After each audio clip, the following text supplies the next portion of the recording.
On this week's edition of New York Now, a new look at this year's statewide elections, including the race for governor after the June primary.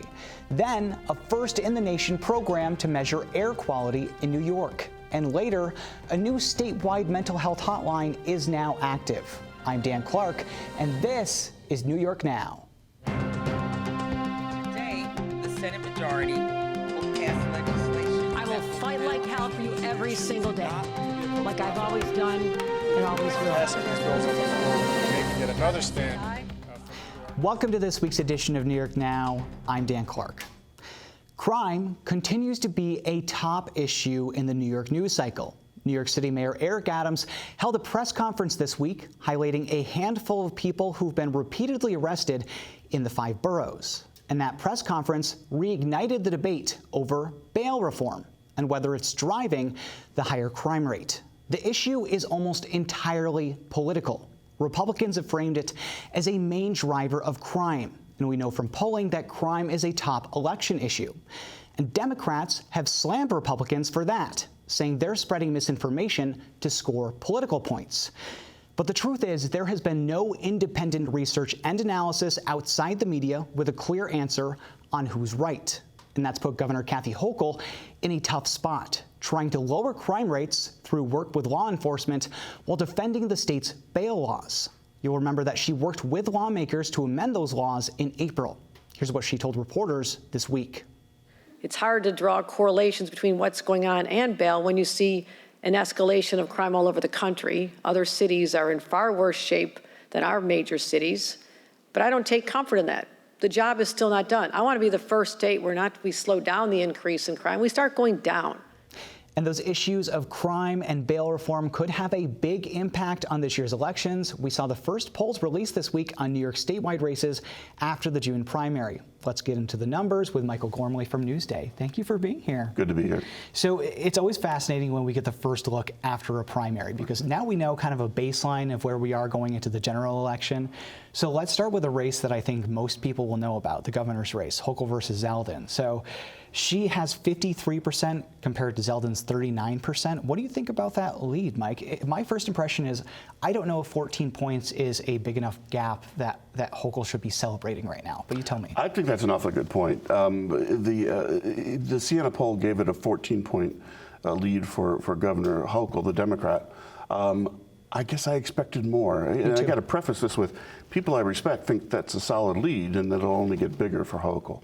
But me looking at this, she's the first woman running for to be elected governor.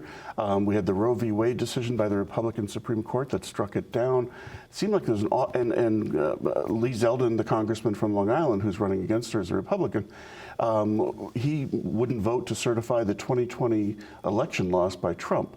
So all of that, I guess I expected 20 points or more. But, it's early, and as you said, it's a baseline.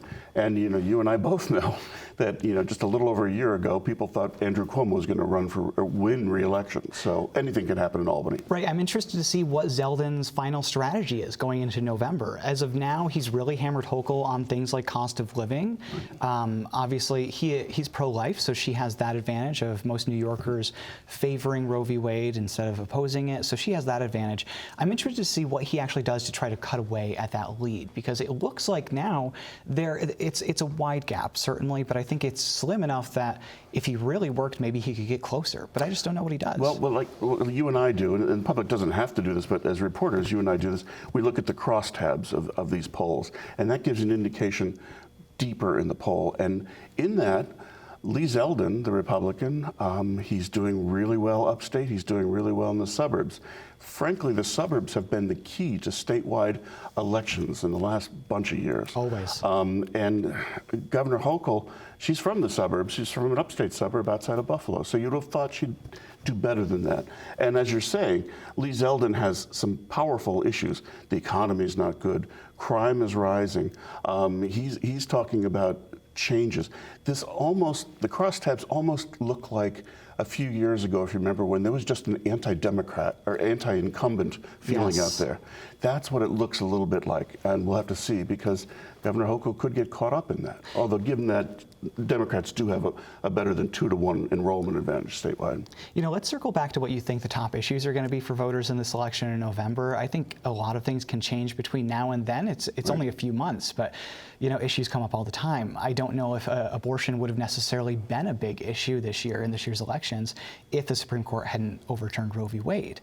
So when we're looking at what's going to matter in November, do you think that it's cost of living and crime? That seems to be the consensus that will be the issues that voters are going to speak to at the polls. Going back decades, voters have been shown to be most focused on economics. How is their family budget faring? How is it doing, especially judging an incumbent by that standard?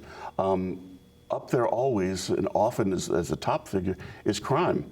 So Lee Zeldin, the Republican, he might have a shot here, because that's really his sweet spot. Which you bring up really a good point is the U.S. Supreme Court's decision, led by the Republican majority, to strike down Roe v. Wade abortion rights. That is resonating, though. We have to see what happens. Remember what happened in Kansas, where there was an overwhelming opposition to a referendum that would have allowed the legislature out there to make abortion illegal. So. Yeah.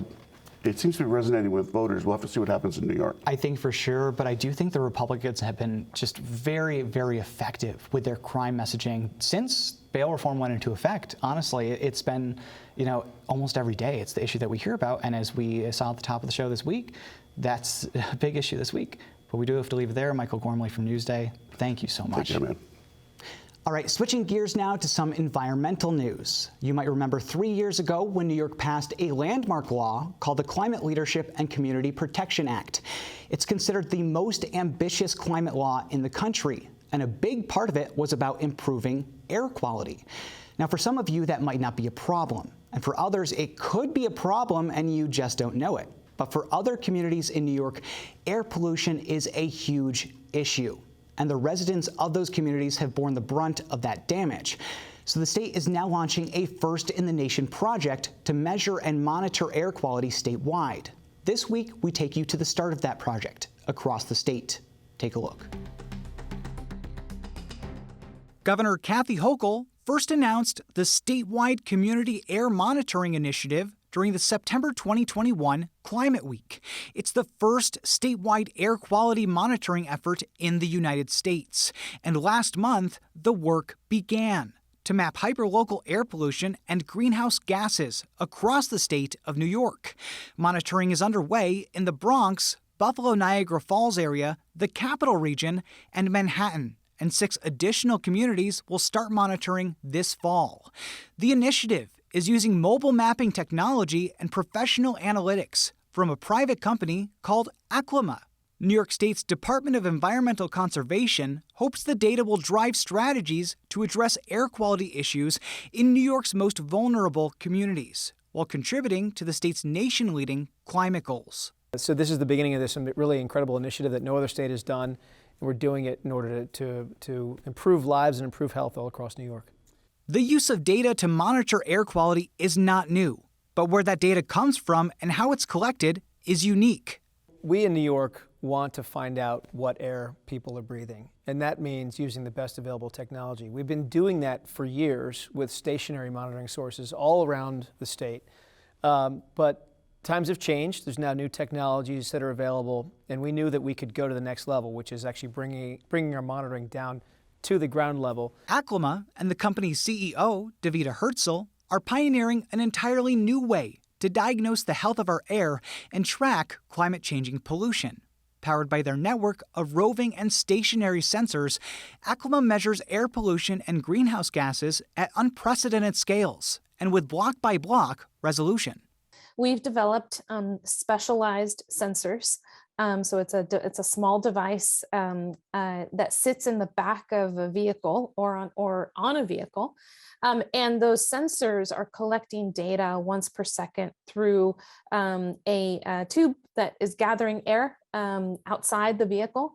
And then it comes into the sensor. The sensor, we analyze the data on board, and then it goes to the cloud where all of the measurements get stitched together into these maps. But we're measuring multiple different pollutants at the same time. So all of the pollutants that impact human health, all the greenhouse gases, as well as toxics. So the kinds of toxic pollutants that are associated with petrochemical production and other uses of fossil fuels. So by putting this technology into the back of these vehicles that are traveling around constantly on loops over the course of a year, we're then getting down to the lot level what people are breathing at the street level. And that's incredibly important because that enables us to then make policy decisions based on the stuff that we're finding and what people are breathing very locally, not just regionally. The science has shown that air pollution varies by up to 800% from one block to the next. And so in order to really understand where those emissions that are changing the climate and are impacting people, to understand where they're coming from and to understand who they're impacting, you need to be able to measure them at this really high resolution because pollution varies so much from one address, from one block to the next. The 10 communities selected for monitoring were identified as having a disproportionate air pollution burden based on criteria developed by the state's Climate Justice Working Group. The boundaries for monitoring in each area were determined using community input and current understanding of pollution sources. It was intentional. We were very intentional about selecting disadvantaged communities for this purpose, particularly in communities of color, disadvantaged communities that have borne the brunt of pollution for years. The Climate Leadership and Community Protection Act, passed in New York in 2019, recognizes that climate change doesn't affect all communities equally.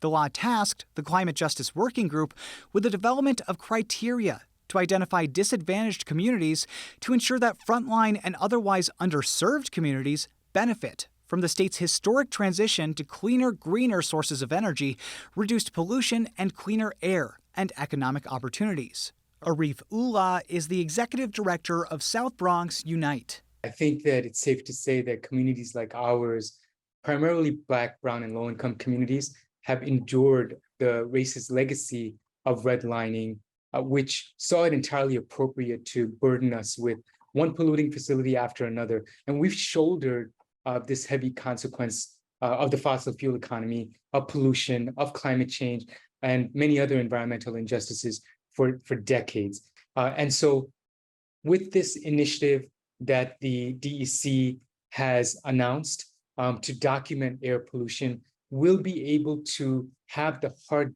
data we need to be able to strengthen our advocacy. We know, people in our community already know that the air is toxic, and we have been saying that for many years, but now that will be backed up by data that supports what we've been saying, and that will strengthen our advocacy. There are hotspots within disadvantaged communities, diesel trucks, localized sources of air pollution that are very significant.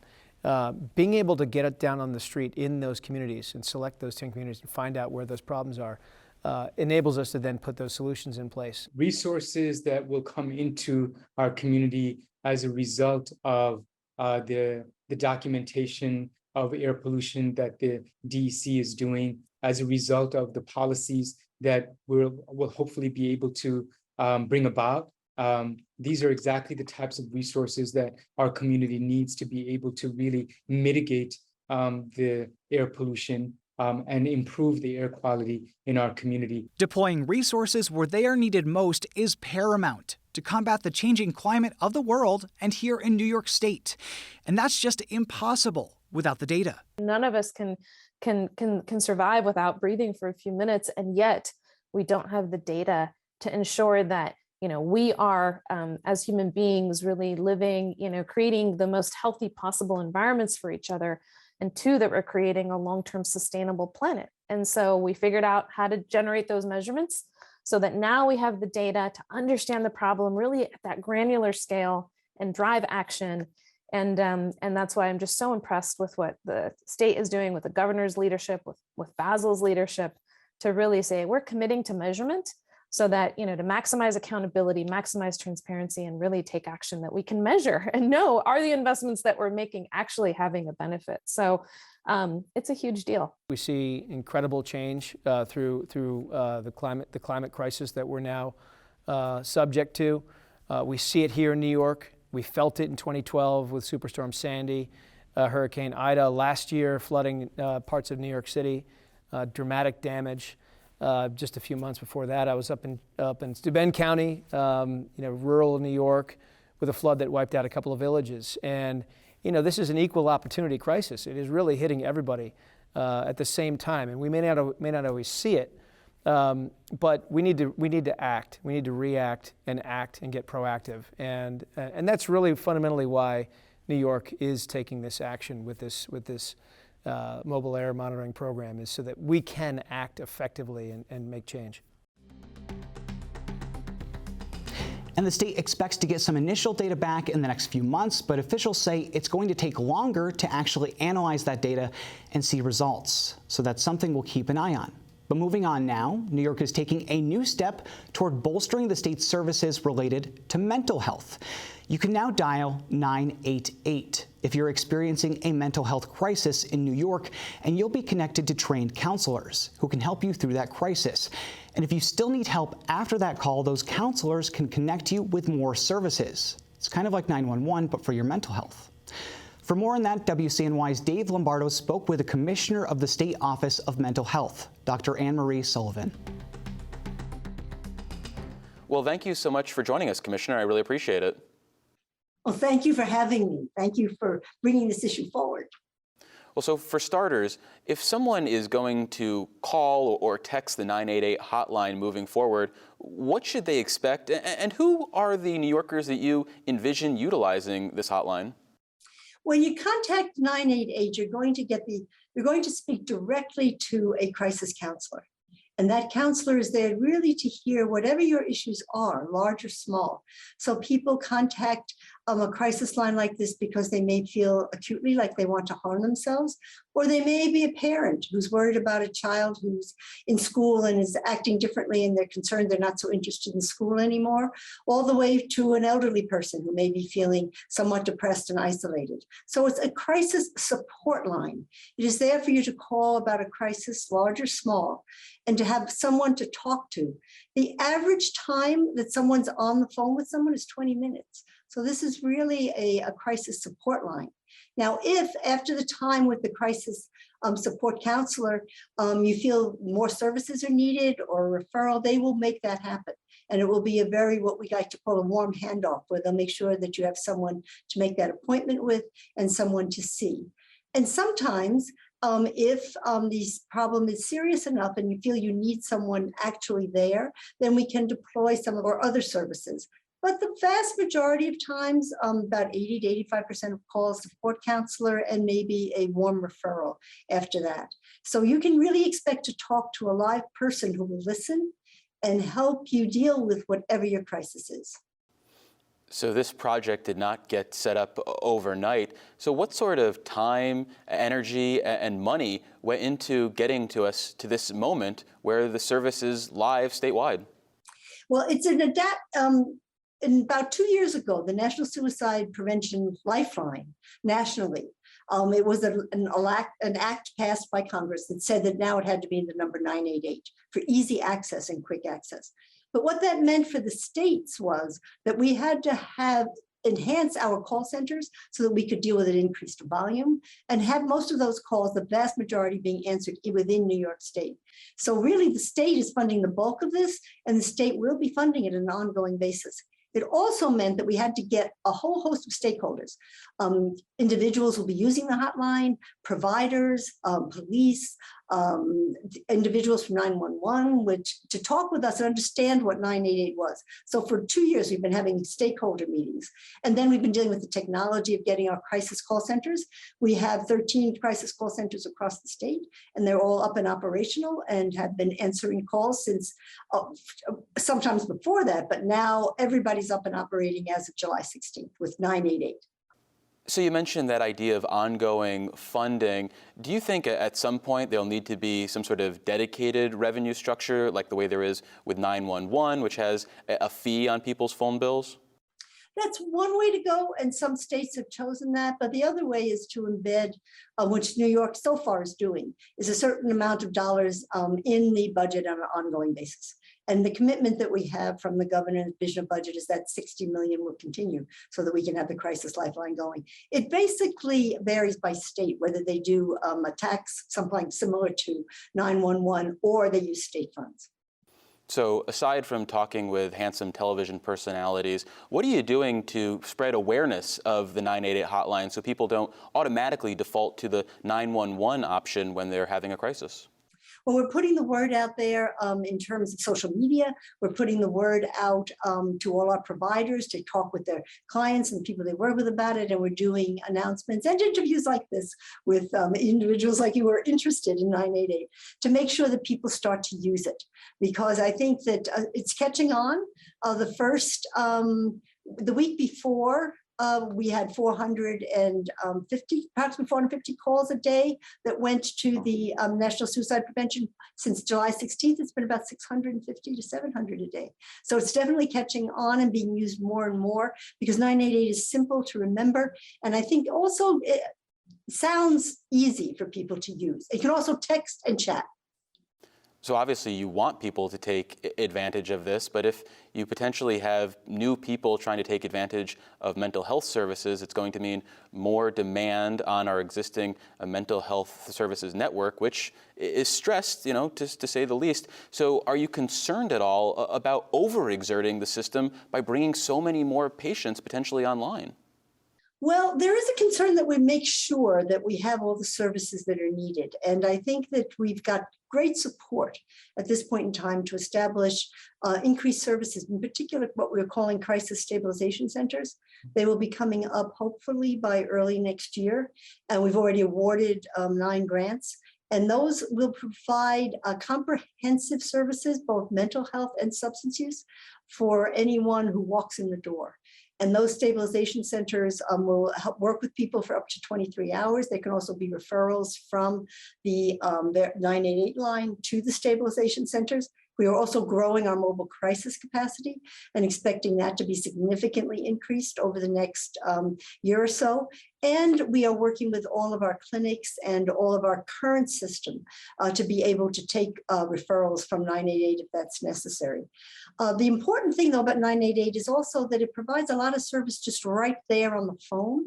So when people call, often they find that that 20-minute talk or that conversation is something that helps them a great deal. And about 80% of calls are dealt with on the phone. So I think while there will be an increased need for services, we are building the service system. And we are concerned because we all know there's a national workforce crisis, and we're also working to try to engage more and more people in the social services field.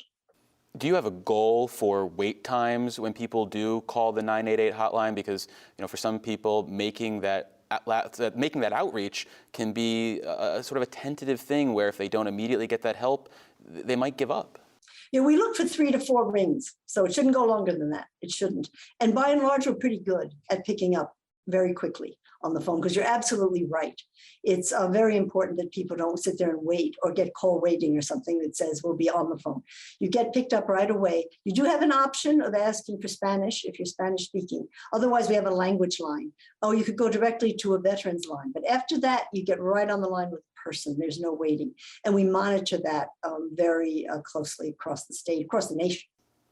And assuming there is growing demand for this hotline, do you feel like you have the flexibility with the infrastructure right now or the availability to grow moving forward so that you can handle any sort of influx of calls? I think we do. There are various projections. We're at about 650 calls, a little more a day now. Some people think probably by the end of the year, maybe we'll be up to 800, something like that. We're planned for this. So I really do think that we'll be able to accommodate. And we do have the flexibility to expand if we need to. We've hired new crisis counselors. We've trained a lot of crisis counselors. The training is very intense. And basically individuals for 2 months are kind of coached to make sure they know how to do this work. So I think that we're prepared. Now, if it were a huge burst, we would have to get a little more flexible and push. But I think it's been projected out that we should be able to cover the increase in call demand. Well, we've been speaking with Dr. Ann Sullivan. She's Commissioner of the State Office of Mental Health. Commissioner, thank you so much for making the time. I really appreciate it. And thank you so much for giving me the opportunity to talk about 988 and get all our New Yorkers to feel comfortable asking for help. And as the commissioner said, the 988 number is now active statewide, and we'll put some other mental health resources up on our website. As always, that's at nynow.org. But before we let you go, a short trip back in time. It was this week last year that Andrew Cuomo's political career was put to the test. That was after several women accused Cuomo of sexual misconduct.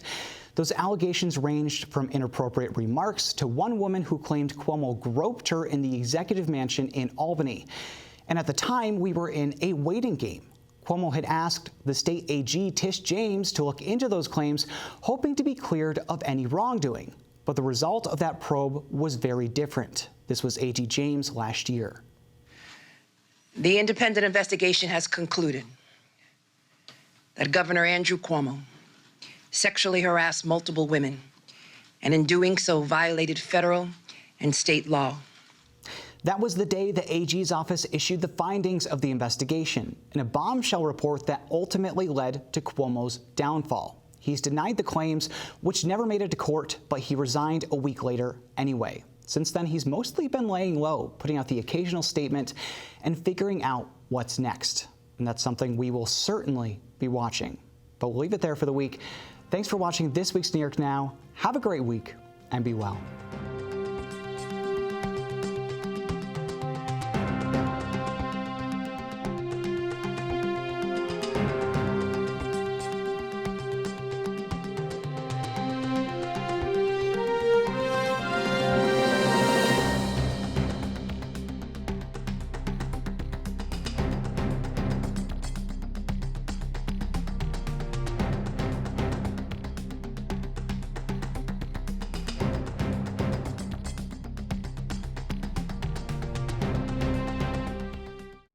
Funding for New York Now is provided by WNET.